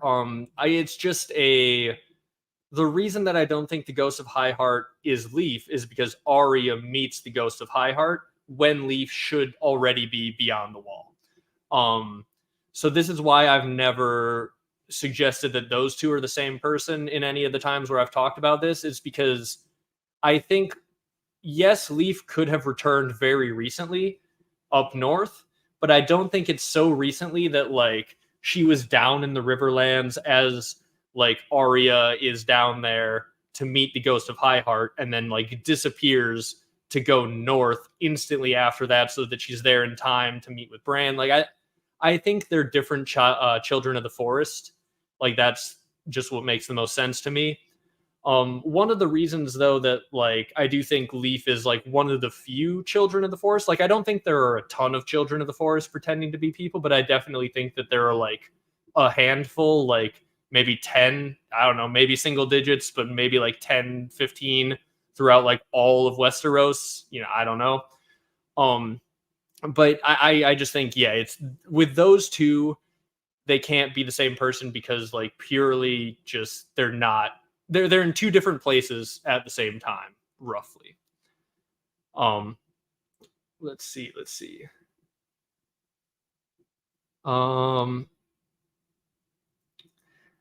Do you think Nettles is a child of the forest that gives children of the forest in the north, the Riverlands, and the Vale? Yeah, I think it's possible. I've talked about this a little bit. If the show cuts Nettles, one of the reasons they could have done that is because like either she is maybe just Daemon's daughter, and they're just like, well, we could give part of her plot to a different one of Daemon's daughters. Another reason that they could cut her plot is if she's like secretly a child of the forest, and like the payoff for that is something in the main series, and then they're just like, well, we didn't do that in Game of Thrones, and so like we would have all this really confusing setup of her secretly being a child of the forest, and then it wouldn't be paid off in our story or in any show that HBO is making anytime soon. I could see them cutting her for that reason, but I don't know. But like, I think it is very possible that Nettles is a child of the forest. Is that I think Gray Area is the one who had the video that originally turned me on to that idea. I referenced it in my Children of the Forest pretend to be people video, and I think it was Gray Area, who I think made a pretty good presentation for why this is a reasonable take.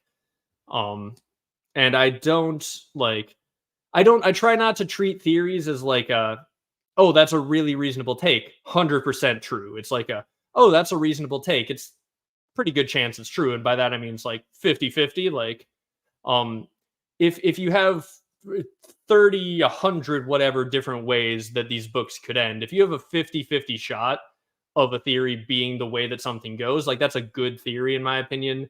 It's like the very few theories like R plus L equals J are like well above 50% likelihood.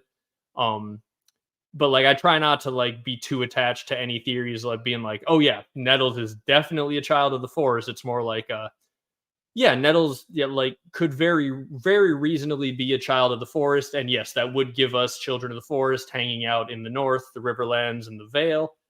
And like I kind of think they're generally hanging out all over the place underground, or at least they were. They're like slowly dying out now. But for a long time, they were spying on all of Westeros through caves, through weirwoods. They're spying on Westeros in death through the ravens. All of the ravens apparently have singers in them, children of the forest who lived long ago. And those are the birds that send the mail. So like the children of the forest are kind of everywhere, at least in spirit. And they're definitely doing a bit of spying. So we have a super chat here from Heather. Thank you very much for the support. Great theory videos. Glad I found your channel and caught you live. It was great to see you on with David Lightbringer recently too. Yes, thank you. I know many people are probably here who have found the channel recently through the stream I did with David. I was very excited to do that. If any of you haven't seen it, it's over on David's channel from like 2 weeks ago or so. Talking about Alys Rivers. Who is she? This was like right after she was introduced, so it's without the context of some of the stuff we've talked about tonight. But it was a really fun conversation. I love David's theories and his videos.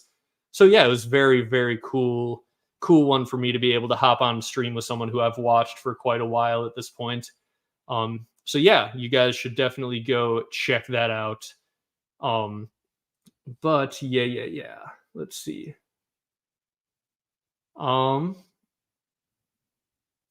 Let's see.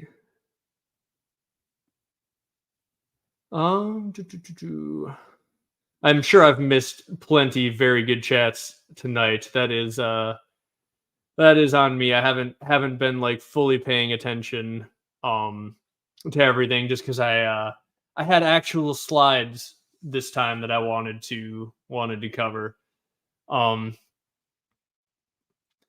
Still trying to figure out if the children of the forest are evil or just their own beings with their own interests. And I think, yeah, I think it's mostly that. I think that the children of the forest um, probably worship these weirwoods for a long, long time, and I don't know if like human sacrifice was always the point of that. It's tough to say like how evil the weirwood trees themselves even are, but they do drink blood. People sacrifice people to them. That's generally kind of evil. So the children of the forest like are probably just doing what is genuinely best for their people.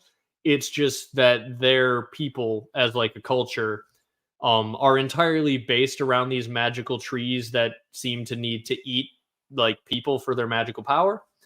Um so yeah, I don't even tend to think the weirwoods are necessarily evil, or if they are evil, they are they're evil because they're like a giant, like, because if you go into the weirwoods when you die, right? And if they're a giant collective hive mind, um essentially the hive mind is then sort of made up of all of the people who ever lived, which I've talked about in my video, Are the Weirwoods Good or Evil? Uh about how it's an interesting sort of magical setup, right? Where like if you make the collective hive mind a actual collection of all of the people who have ever lived, that's kind of like what society is. Like a society will be better or worse off based on like all of the people who have lived in it in the past and what sort of things they did, what actions they took, what what type of person they were, right? So if you have a society that is made up of a ton of really good people and it's like a good upstanding like society for hundreds and hundreds of years, that collective hive mind of society, to the extent that it exists, is going to be different than if you have a brutal culture of people who are first knighting their vassals and who are sacrificing and hanging entrails in these trees, right? So if the weirwood hive mind is brutal and evil and bloodthirsty, it might be because it's a giant collection of like 10,000 years worth of people who have been living under this like brutal magical system that has made them bloodthirsty and has like been harsh and hard to survive in, and therefore is making them bloodthirsty. So like I think it works the best if the weirwoods are just like a representation of society, the Westerosi society, all built up into this giant system that is neither good nor evil. It's just a collective of all of the past human actions, with which in Westeros leads towards it being manipulative and kind of evil. And therefore, as we were talking about a little earlier, potentially, if you burn that old weirwood system and can replace it with a new one, um, you can potentially give a better start to a new age for the world, depending on what kind of setup you give to that new world tree and that new collective system, that collective consciousness that will be society. But that's a bunch of speculation on my part for sure, but I do think it kind of tracks pretty well. So yeah, hopefully that makes sense. The humans using the weirwoods as evil, yes, I think there are a lot of people doing evil things with blood magic and potentially even, and this is kind of one of the things that is so interesting about the weirwoods, right?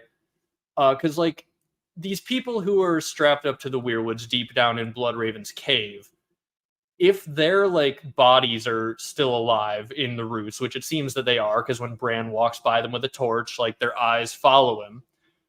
If their like bodies are kept alive forever and their minds are able to project like through any bird, through any trees, um, potentially, if some of my theories are correct, if you have a shadow baby with a green seer, maybe that is kind of what the others are. So potentially they can also be in like these shadows that are out in the world, right? Because Stannis Baratheon has a shadow baby. He goes to sleep and then he dreams that he is looking through the eyes of that shadow baby as it is out in the world moving around. So if you have these bodies that are strapped up to the weirwood trees, and they're able to like go into these shadow figures that they have cast out into the world, like that's a pretty dope like sci-fi style like life preservation method, right?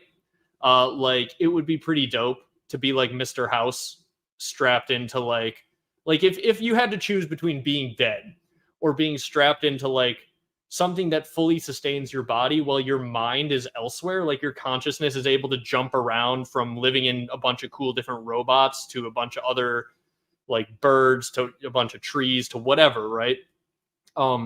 It basically makes them like immortal gods who can just kind of like live and observe forever at the very least. And I could sort of see a situation where like the big evil thing that they did was use the weirwoods to gain this immortality that caused like the entire culture to then have to be built around blood sacrifice to the weirwoods to keep those bodies alive. And that could kind of be like one of the big original sins that created the others, created the weirwood system as we see it today, created the old ways culture as we see it today. And yes, as people are saying, the shadows come to dance, the shadows come to stay. Yeah, it all works together really, really nicely if the use of those weirwoods to gain the immortality is the original sin that sort of led to the fallout of the old ways and led to this giant mess of a blood sacrificing culture that by the end of the books will need to be like destroyed and rebirthed and magically dealt with, because the whole setup is so that if you don't sacrifice enough blood to the trees and the old gods, these shadows, the others, come and kill you. So that's how these people who are strapped up to the trees would then gain like the reassurance that the people, even 10,000 years from now, will feed enough blood into these trees to sustain them. It's how they ensure their immortality, is by like creating a system that guarantees other people will do blood sacrifice to these trees, because then the blood goes in through the trees, is transported into them, and it keeps them alive. It's a whole big thing.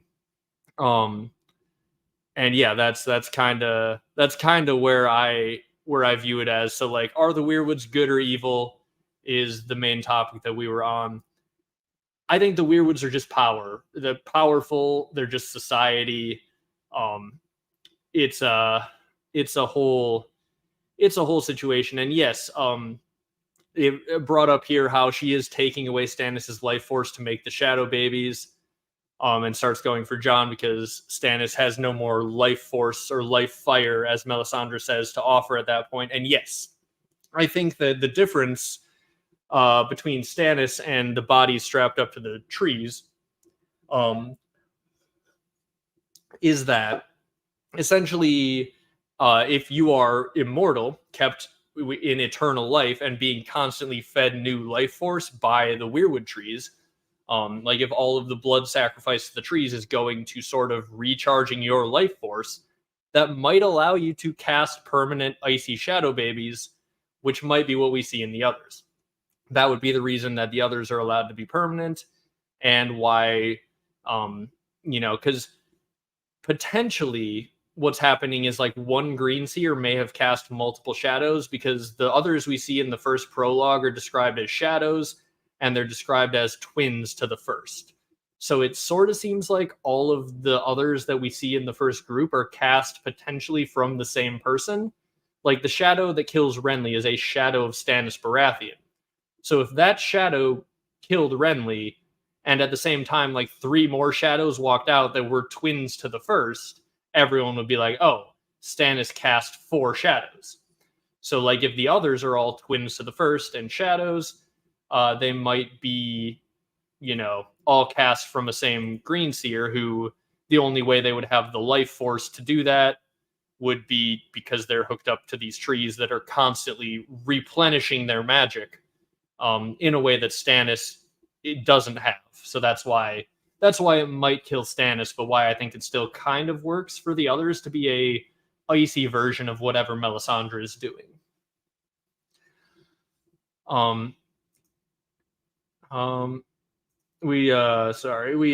This one. We see the only male children. We see only the male children hooked up to the weirwood trees in Bloodraven's cave. I still wonder if those are the others. They might be. They really, really might be. Like those bodies that Bran walks past. Like, if we find out by the end of these books that like at least some of them were the bodies that the others were originally cast from, it wouldn't surprise me at all. Like that seems very George R.R. Martin-y to show us that before it becomes relevant. So yeah, I think it's very possible that those are bodies that have straight up cast the others and that we may have literally seen them. But yeah, I don't know.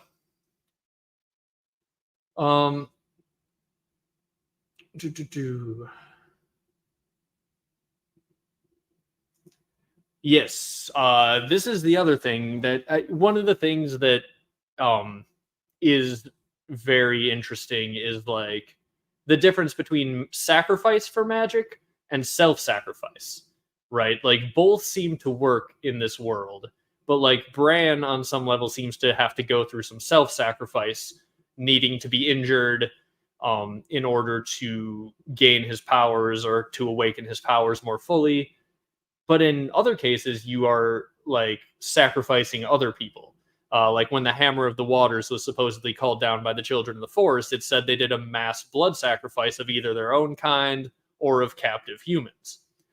So I do tend to agree that self-sacrifice in the end will probably be shown to be more powerful and the more correct way to take magical power. I do think there will, without giving too much of a spoiler for some like big future videos that I have planned, I do think self-sacrifice in order to solve certain problems in the end might be a pretty important theme. That self-sacrifice is better than sacrificing others in the end. But we'll see. I have some research to do before the whole like how are the books fully going to end video, but like I do intend on making one day. I'm like this is what I think the actual ending of the books will be. What do they need Craster's sons and sheep for? This is really interesting. The sons, I could see them being taken. So if you can make more others, as I just said, as the Green Seer shadow babies, what you would do with a bunch of sacrificed sons is you would take them and you would tie them up to a weirwood tree, sort of like we saw in the show with the Night King, and let them grow up to an age where they are of shadow baby making age, and then you start using them to birth more others. This is if the others are shadow babies of Green Seers or of the weirwoods. Well, let's say they're weirwood shadow babies. You need to give those weirwoods the correct body parts to make shadow babies. And so that's why they take a bunch of sons and take them out into the woods. And that would sort of explain why the show showed us them just turning into new others. I don't think in the books it's quite like the poke on the forehead and they turn icy. And I could very much see why the show didn't want to like go the route of like taking the baby, tying it up to a tree, and then they turn to like Craster's like first son that he sacrificed like 25 years ago, and then there's some sort of Night's Queen figure there making a shadow baby with him as he's like strapped up to the tree, unable to do anything about it. I could see that being what George is picturing is going on with Craster's sons.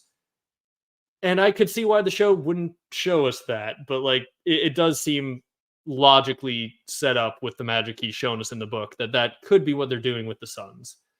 I call it the reverse Craster theory. It's Craster is sleeping with the daughters.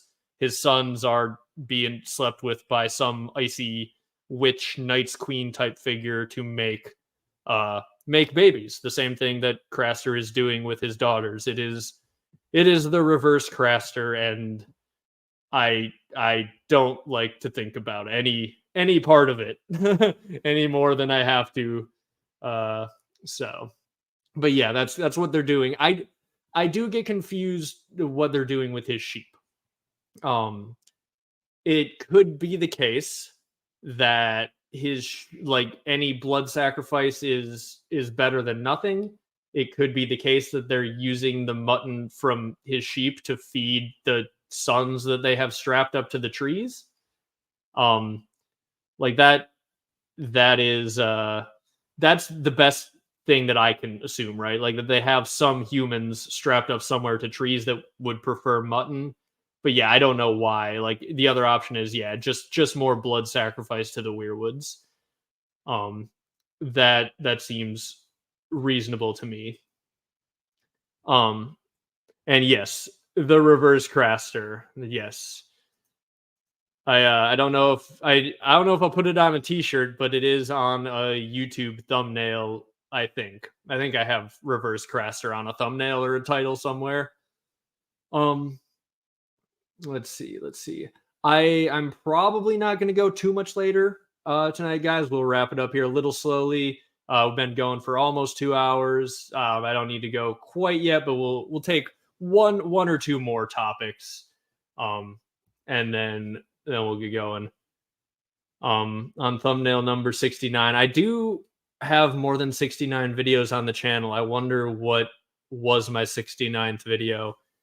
That seems like something I would have paid attention to, and I didn't. And honestly, I'm now a little disappointed that I didn't. I have like over the course of the last like year, which thank you all very much for the support over the last year, by the way. I have so many screenshots of my subscriber count at different times when like the number 69 was in the subscriber count, and there's a lot of those now, and that is all thanks to you wonderful people.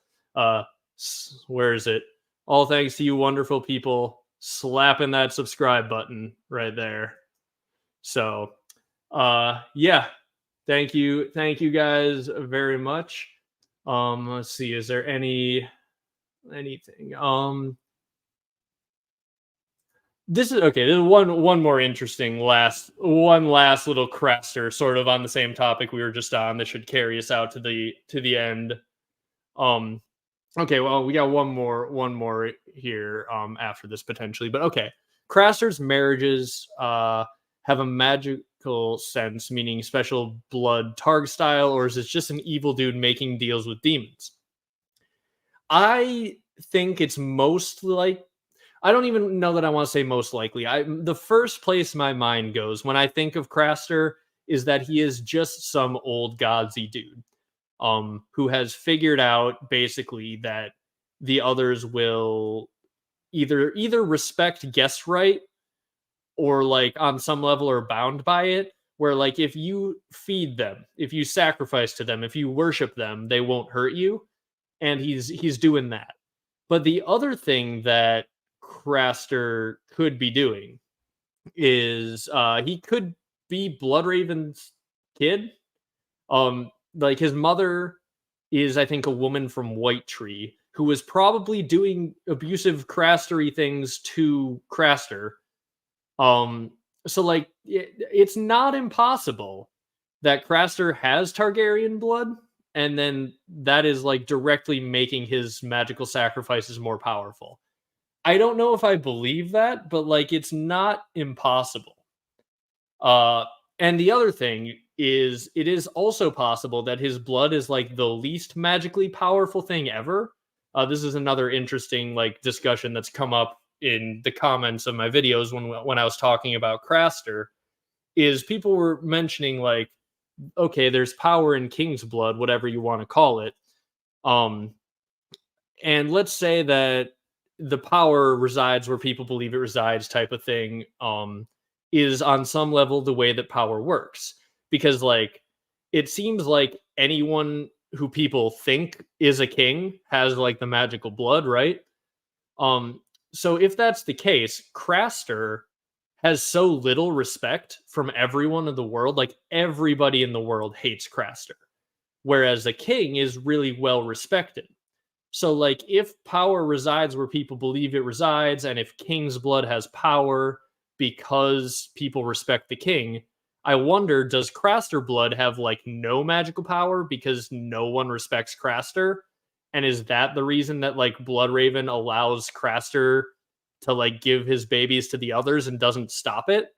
Is it because like he knows that they're like the least magically potent blood that could possibly be, because Craster is like the most despised person amongst like everyone who knows the guy? I don't know. I like that also kind of works. So it's another one of those with Craster where like I like thinking about all of the different possibilities, but like when I just discuss Craster, um I don't know if he is anything beyond just a creepy evil dude making some bad deals. And if he is part Targaryen, yeah, there I would imagine he doesn't know. Like if Bloodraven and his mom slept together, he might know that he's like the son of some ranger from the Watch, but like I really doubt that he would be a Targaryen and not be telling everybody about it. So like if he was a known to himself son or grandson of Bloodraven or whatever, he'd be bragging about it. So yeah, I don't think he knows if he has any special blood. Um, but okay, this guy says he's tried to get my thoughts on this for so long. Arya is totally hearing dead people. Can we talk about Arya hearing dead people? Um, so this guy, when are we talking about Arya hearing dead people? I'm trying to remember this. Um, if you want to give me details, if you want to give me some details about what exactly you're saying and jog my memory, is this the show or is this at some point in the book when she's hearing voices? Um, if anyone else also is interested in this and knows what they're talking about, let me know. Let me know. Um, let's see. And yes, of course, don't forget to like the vid. Thank you, River Mist Fae, for that little reminder. Um, Arya is hearing dead people when she tried to escape the coup when they took her dad. Okay, I have to think back about this because it's one of those things that I might have to take a bigger look at because I don't recall necessarily. Um, Obviously, there's a lot of chaos in that whole coup scene. I might have to go back and reread that. It's been a minute since I reread that Arya chapter. Ned talking to Arya in the weirwood at Harrenhal.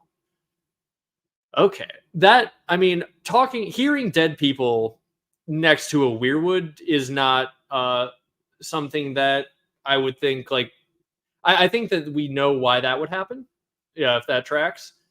Um, yeah, okay, it happens again at Harrenhal. Honestly, this guy, I might have to go back and relook at some of those, and that would be an interesting thing that either could be brought up in a future live stream, or I can maybe even make a video about it if I find anything really interesting. But yeah, Arya obviously has a pretty strong connection with death and with the old gods and the weirwoods. So like it definitely wouldn't surprise me if Arya's hearing dead people, but like I don't have any grand like big theory or anything that I can give you of like I've solved it. I've solved why Arya is hearing dead people. Sirio's one of them, but her chapter during the coup is definitely something that I will have to check out. But I'll put that on my to-do list. I don't have any strong answers for you at this point. And April May is here and says hello. April, I'm sorry to tell you, I am probably not going to be staying on too much longer. I was just chatting here with the last couple topics. We're talking about Arya hearing dead people. But and oh yeah, this potentially a similar thing to whatever Helena is having going on. That is definitely possible. But yeah, she hears Sirio in the chapter. Okay, yeah, I definitely have to reread that one. As I said, it's been a minute since I've read Arya's coup chapter, but yeah, I think yeah, that's how it is with so many things in these books. Like, you read it first and there's a coup going on. So like the first, several times you read it, you're just like worried about this coup and you're picking up little details here and there. And then like time 6 or so that you reread it, you're like, wait a minute, what is Arya hearing a dead person right now? That's I have those moments a lot with these books. So it's something that I'll definitely have to look into, but I'm hoping everyone enjoyed the stream. I'm sure there's a lot of really great chats that I've completely missed. I'm sorry about that. I'll try to get a little better at paying attention to both the chat and going on my rambles the more live streams we do, but there will be obviously plenty more. There will be plenty of more House of the Dragon to talk about. Maybe I'll start doing some like weekly live streams as the season gets close to the end, but for sure I will have one after the season ends where we talk about all of the wonderful wrap up and everything like that. So thank you all very much for sticking with me for these last couple hours. For everyone who liked the video, commented, all the super chats, thank you very much. And I'm probably I'm going to get going here. I don't think there's anything else I need to cover. So thank you guys very much for watching. And I'll be back with another stream, another video at some point soon.